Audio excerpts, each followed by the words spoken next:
Should you rent in Vancouver?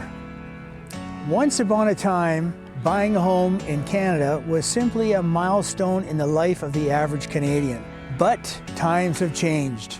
Prices have skyrocketed and housing markets have exploded, particularly in Vancouver and the surrounding areas, making home ownership difficult and calling the investment potential of real estate into question.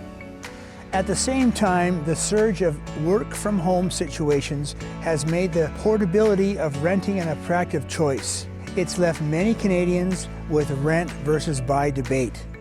With so many variables, personal and financial, in play, whether or not renting is a good fit for you may well come down to your financial circumstances, future goals, and personality. In this video, we will outline some of the considerations when deciding if you should rent in Vancouver or buy. We're told it's always better to buy than rent. Everyone from our parents to the banks to the government encourages us to buy our homes. But times have changed, and I dare say these authority figures might be slightly out of touch. There's an old misconception out there about renting that needs to be addressed. You're not throwing your money away if you're renting. While that familiar phrase might be true sometimes, there are plenty of circumstances in which it does actually make more sense to rent than buy. It may not be as popular of an opinion, but renting a home has some perks worth considering. It's cheaper. In general, rent payments tend to be lower than mortgage payments and may cover other costs such as utilities, hydro, cable, and internet. Flexibility. In the era of Airbnb, renting gives you the ultimate flexibility.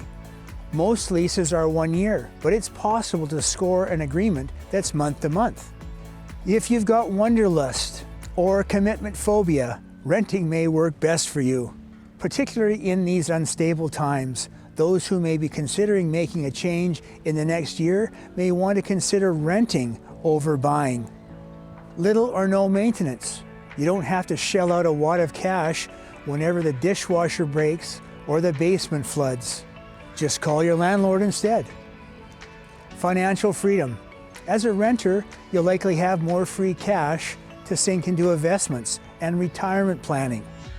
The downsides of renting a home: you're not building equity. While renters avoid taking out a mortgage and footing the bills for running a house, which can be big bucks, they also lose out on building equity. Instead, your monthly rent check goes toward paying someone else's mortgage. The landlord is boss. You've all heard horror stories about deadbeat landlords and surprise eviction notices. Renting means you're living on someone else's turf and they get to call the shots. Within reason though, there are laws after all. Instability. In accordance with local laws, the landlord can hike the rent. A spike in your rent payment could trigger you to start packing, which is not only inconvenient, but for cash-strapped people could trigger a full-blown financial crisis. Rent versus buy. How to decide. Before you make the leap from renting to owning, it's wise to dig in and analyze your current financial situation and short to medium-term goals. We'll discuss specific financial considerations later, but first, survey your personal situation and readiness for home ownership first. Where do you want to live? The first and most important thing to do is to compare the cost of rent to mortgage payments in your potential new neighborhood. In a hot housing market like today in Vancouver, the cost of a mortgage may be significantly higher than the amount you would pay for rent. You can quickly determine what homes are selling for in your area by using home value reports, which will give you information on the suggested selling price for a specific address, as well as information on homes recently sold in that area. As a general rule, if you're paying more than $3,000 a month for rent, you can probably do better on a mortgage. You should also crunch the numbers in a rent versus buy calculator. Can you pass the 40% rule?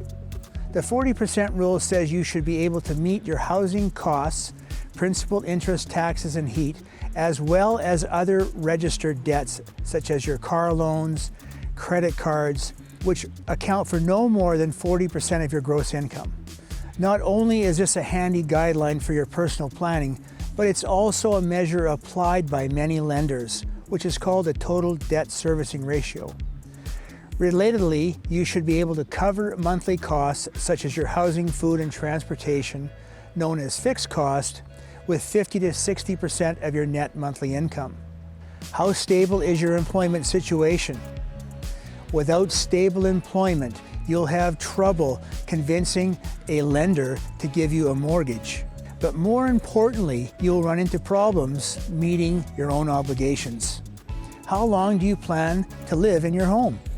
As a general rule, the longer you live in a place, the better the investment. This is partly due to the fact that there are numerous costs associated with the transfer of real estate.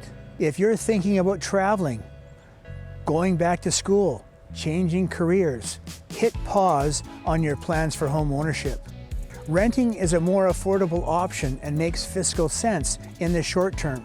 If you've got a mountain of debt, focus on paying your student loans, credit cards, car loans, or whatever else is bogging your bank account down. When you're back in the green, you'll be ready to approach a mortgage lender to talk about home ownership. If you decide to take the plunge into home ownership, remember to shop around for the best mortgage lender and get the lowest interest rate possible. A bit of research could save you hundreds of thousands of dollars in the long run. If you choose to remain a renter, use your situation to your advantage and set up automatic savings plans to an investing account. You may not be building equity with mortgage payments, but you can still build a wealth empire with your disposable income. Aim to put away 20% of your after-tax earnings towards savings and investments. Both offer risks and benefits, and working through the checklists and guidelines should help you make an informed and realistic decision. Still not sure if you should rent or buy? Give me a call and we can discuss what the best option may be for you. Every person's situation is unique and we can help you plan for the future.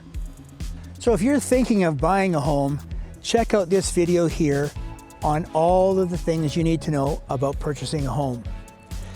If you're looking to get financing and you have questions, this video here will really help you on the things not to do while getting financing. Thanks so much for watching. Have yourself an awesome day. Take care.